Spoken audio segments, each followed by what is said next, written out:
ইন্দ্রবিতানের পক্ষ থেকে আপনাদের অনেক অনেক স্বাগত। আজ আমি নীরেন্দ্রনাথ চক্রবর্তীর অমলকান্তি কবিতাটি আবৃত্তি করে শোনাচ্ছি। অমলকান্তি আমার বন্ধু, স্কুলে আমরা একসঙ্গে পড়তাম।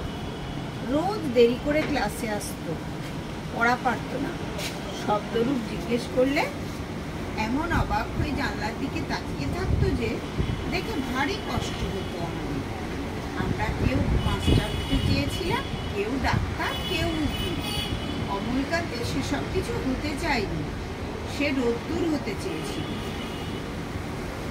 শান্ত বর্ষণ, কাক ডাকা বিকেলের সে লাজুক রোদ্দুর, জামার জাফুলের পাতায় যা নাকি অল্প একটু হাসির মতো লেগে থাকে।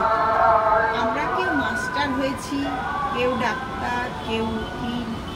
অমলকান্তি রোদ্দুর হতে পারেনি, সে এখন অন্ধকার একটা ছাপাখানায় কাজ করে। মাঝে মধ্যে আমার সঙ্গে দেখা করতে আসে, চা খায়, এটা ওটা গল্প করে।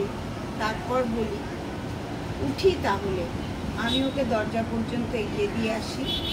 আমাদের মধ্যে যে এখন মাস্টারি করে, অনায়াসে সে ডাক্তার হতে পারত। সে ডাক্তার হতে চেয়েছিল, উকিল হলে তার এমন কিছু ক্ষতি হতো না। অথচ সকলেরই ইচ্ছে পূরণ হলো, এক অমলকান্তি ছাড়া।